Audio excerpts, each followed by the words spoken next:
Bonjour, bonsoir à tout le monde et bienvenue dans cette vidéo. Dans la vidéo d'aujourd'hui, on va essayer de voir la variable super global. La variable super global va nous permettre de faire quoi? Ça va nous permettre de changer la portée de nos différentes variables. On avait vu les variables dans la dernière vidéo et on a dit que les variables définies dans l'espace global ne sont pas accessibles au niveau de l'espace local, au niveau des fonctions par exemple. Donc ici, la variable super global va nous permettre d'éviter ces choses et permet à nos variables d'être accessibles dans certains espaces que ce n'était pas accessible auparavant. Donc ici, global, ça s'écrit comme ça, et global tout simplement, ok, avec le dollar pour dire que c'est une variable super global tout simplement comme ça. Ok. Et pour ça, j'ai écrit un petit script comme ça et une variable x qui vaut 29. Ensuite, une variable y qui vaut 10 et j'ai défini une fonction que j'ai nommée portée et à l'intérieur de portée, j'ai essayé d'accéder à la somme des deux variables que j'ai définies dans mon espace global. On a vu ce que c'est que l'espace global, c'est l'espace à l'intérieur du script tout simplement. Et les espaces locaux, c'est tout simplement les espaces à l'intérieur des fonctions et qui ne sont pas dans l'espace global tout simplement. Donc, si on essaie d'exécuter ça, vous allez voir qu'il n'y a aucun résultat tout simplement, comme ça. Ok, il n'y a aucun résultat. Si j'exécute, je vois qu'il n'y a aucun résultat. Or, j'ai écho la somme de mes deux variables. Donc, c'est là que va intervenir la variable super global parce que là, les variables sont définies dans l'espace global et j'essaie d'accéder à ces variables dans l'espace local. C'est pourquoi je n'y arrive pas. Donc, pour pouvoir accéder à ces variables, je vais appeler la variable super global sur ces variables.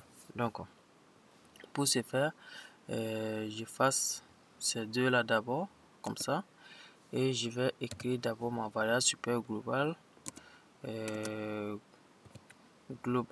Donc, comme ça, global avec S.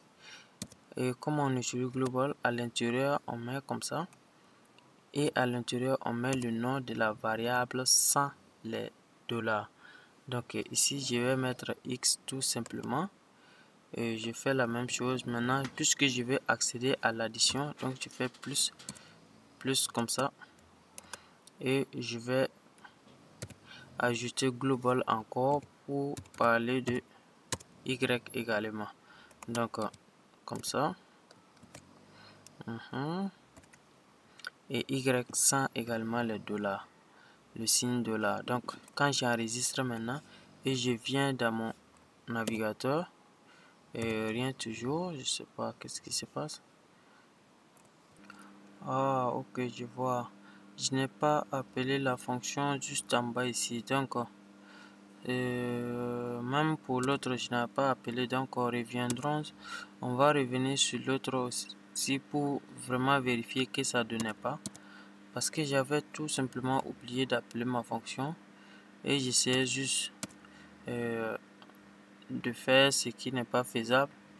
Donc je vais appeler ma fonction tout simplement. Donc on revient pour vérifier bien que ça marche pas tant qu'il n'y a pas le global. Donc j'appelle ma fonction que j'ai nommée portée tout simplement, comme ça. Ok, ma fonction est bien appelée. Maintenant, mais pour le moment, j'ai pas mis le global. Et je vois ici, ils me disent que les variables x n'est pas définies et y aussi ne sont pas définies. Ils disent que les variables x et y ne sont pas définies tout simplement. Maintenant, pour éviter cette erreur et pouvoir accéder à ma variable à l'intérieur, maintenant c'est là que va intervenir le global. Donc ici, je mets tout simplement global comme ça, avec S, et à l'intérieur de crochet comme ça, je vais tout simplement mettre mes variables mais sans le signe dollar. Donc ici, je mets ma variable x à l'intérieur comme ça. X petit x, et là je supprime ça et je remets global, global avec S, et là également je vais mettre maintenant Y en minuscule parce que j'avais défini tout en minuscule. Donc j'enregistre maintenant et on revient voir notre résultat. Maintenant on voit que ça nous affiche bien 39. C'est le résultat attendu et on voit que ça marche bien. Donc ça veut dire quoi? Une variable définie dans l'espace global qu'on veut accéder à l'espace local, il suffit tout simplement de le faire accompagner par global et on pourra accéder tout simplement à cette variable dans un espace local. Maintenant, on peut aussi avoir des variables définies dans l'espace local, par exemple, comme si je mets par exemple, je déclare une variable z ici égale tout simplement à une variable z égale tout simplement à, par exemple, je ne sais pas quoi mettre. Je peux mettre par exemple 30 comme ça. Ok, et je vais accéder à cette variable dans l'espace global. Comment j'ai fait? Pour accéder à cette variable dans l'espace local, dans l'espace global, il suffit tout simplement de faire accompagner, comme ici également, de faire accompagner le nom pendant la déclaration de global tout simplement. Donc global, pour dire que cette variable, je veux que ça soit, qu'elle soit globale en fait, accessible dans tout le script. Donc on va faire comme ça. Et à l'intérieur, on va mettre tout simplement notre variable z. Donc notre variable z égale à 30 comme ça. Et là, si j'exécute ma fonction, ça veut dire que ma variable sera bien affectée avec la valeur 30. Et je vais essayer maintenant d'écho ma variable z ici. Écho z de la z tout simplement ici. Et je vais voir ce que ça donne. On enregistre, on revient et on exécute. Ça s'est bien exécuté, mais ici il me manque à concaténer avec le BR pour que ça soit bien affiché. Ok, je ferme ça. Ok, et là on voit bien que ça affiche 30 39. Donc ça s'exécute bien, mais quand j'enlève le global, vous allez voir ce qui se passe. Si j'enlève le global, si j'avais pas le global comme ça, c'était comme ça. Quand je vais exécuter, vous allez voir qu'il va me dire qu'il y a une erreur, que la variable n'a pas été trouvée également. Donc c'est ça le rôle du global. Ça nous permet en fait de changer la portée des variables. Des variables qui sont prévues d'être accessibles uniquement dans l'espace global peuvent être amenées à être accessibles maintenant dans notre espace global et dans notre espace local également.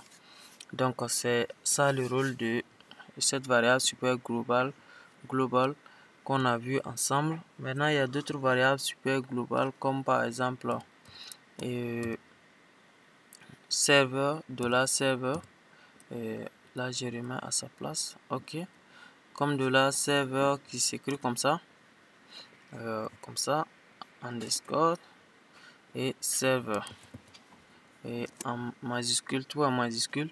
Et ça, cette variable aussi prend quelques paramètres spécifiques qui vont nous permettre d'accéder à certaines informations concernant notre serveur tout simplement. Et par exemple, premièrement, il y a le paramètre PHP self qu'on peut utiliser pour accéder à la direction, comment on appelle ça, la direction, je veux dire, et l'adresse de notre fichier dans le document tout simplement. Donc cette variable c'est tout simplement PHP self. Si on lui donne la variable PHP self, ça va nous envoyer tout simplement l'adresse de notre fichier PHP self comme ça et on enregistre.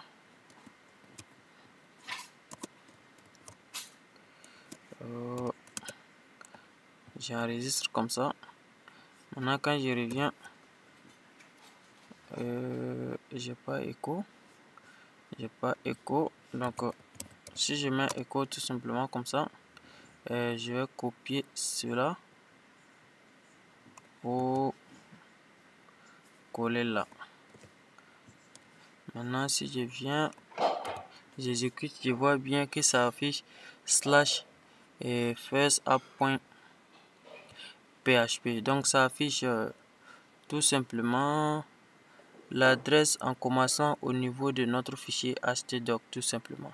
Donc c'est pourquoi on ne va pas voir trop de dossiers. Donc ça, puisque ça commence mon fichier et first app est situé à l'intérieur directement de htdoc. Donc ça va mettre tout simplement slash le nom de mon fichier. Ensuite il y a quelques d'autres paramètres comme par exemple http host qui va nous donner sur quel port on est en train de, pas le port, le nom du domaine, le nom du domaine sur lequel on est en train d'exécuter notre fichier tout simplement. Donc ça s'écrit comme ça, http et underscore comme ça et host. Comme ça j'enregistre.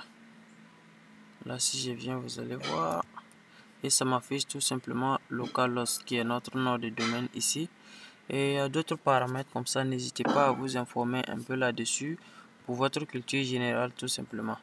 Et également il y a d'autres variables comme la variable super globale, post et get qu'on a vu ensemble au niveau des formulaires qui s'écrit comme ça post, et l'autre qui est get qu'on va plus parler dessus parce qu'on a vu ça ensemble au niveau des formulaires.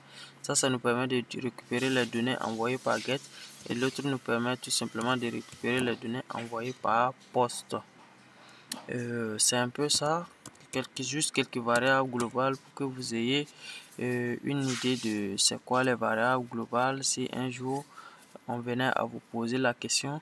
Maintenant on va passer au niveau des bases de données dans la prochaine vidéo pour voir comment connecter la base de données avec nos fichiers et effectuer des codes et tout. Donc c'est la partie sensible vraiment de ce cours. Donc n'hésitez pas à liker la vidéo si ça vous a plu et à vous abonner à la chaîne, et rendez-vous dans la vidéo pour les bases de données.